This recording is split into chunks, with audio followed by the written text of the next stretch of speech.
Hey guys, welcome or welcome back to my channel. I'm Titi, and in today's video I'm going to be telling you guys 5 ways to elevate your self-esteem. So number one is going to be setting your boundaries. Setting your boundaries is basically knowing your limits with people, or know your limits in certain like situation.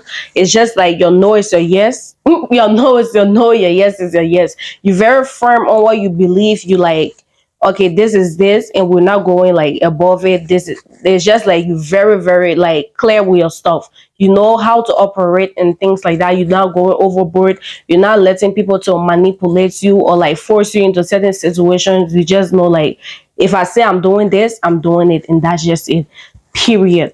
Number two is living your reality. Having high self-esteem is not something where it's like you just do it around people. It's just something that is part of you. Everywhere you go, even by yourself, your discipline and everything is just top notch. It's like living your reality. You're not doing it for people to see.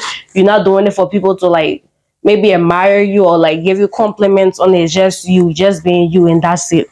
Number three is gonna be being calm and speaking love into yourself.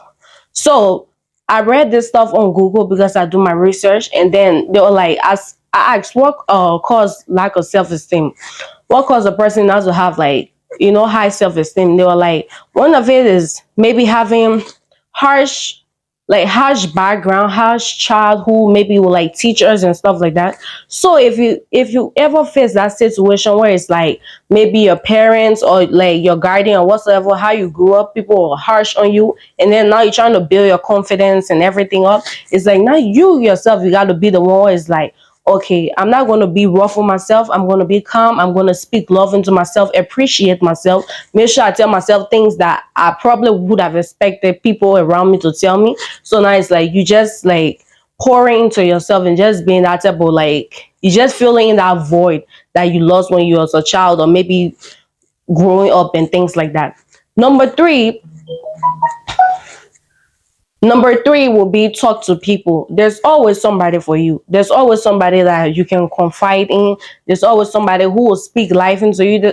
I know you can do it yourself, but it feels like different coming from somebody who you know, like, okay, this person, they genuinely care for me. They got love for me and stuff like that. So you talk to people. I will always say no man's an island. You talk to people that you know, like, they got your best interest at heart. Talk to them, tell them how you feel, and then they give you advice. They like pour into you also, because it's one thing to tell yourself stuff, and it's another thing for somebody from the outside to look into you and be like, oh, you're beautiful, you're smart, you can do this. Like, it just feel good. So I feel like that's another thing. You talk to people, and yeah. Number five, which is the last, is gonna be own up to it. Don't feel like, oh, you're doing too much. Don't feel like, oh, because there's gonna be a lot of stuff coming from, well, a person with self-esteem is like, there's a lot of background talk. People might say maybe you like prideful, you this, you that. Like, there's a whole lot of things that will come like after it. But then you gotta own up to it. You gotta be like, this is me. This is how I choose to live. This is my life, and nobody can do anything about it. And that's the fact. Nobody can do anything to regulate the way you behave. As long as you're not doing anything harmful to hurt somebody else, trust me, you're doing good. So that's it for this video. That's all I have. And make sure to practice every single step that you learned today. And subscribe to my channel and like this video. And I will see y'all in the next one. Bye.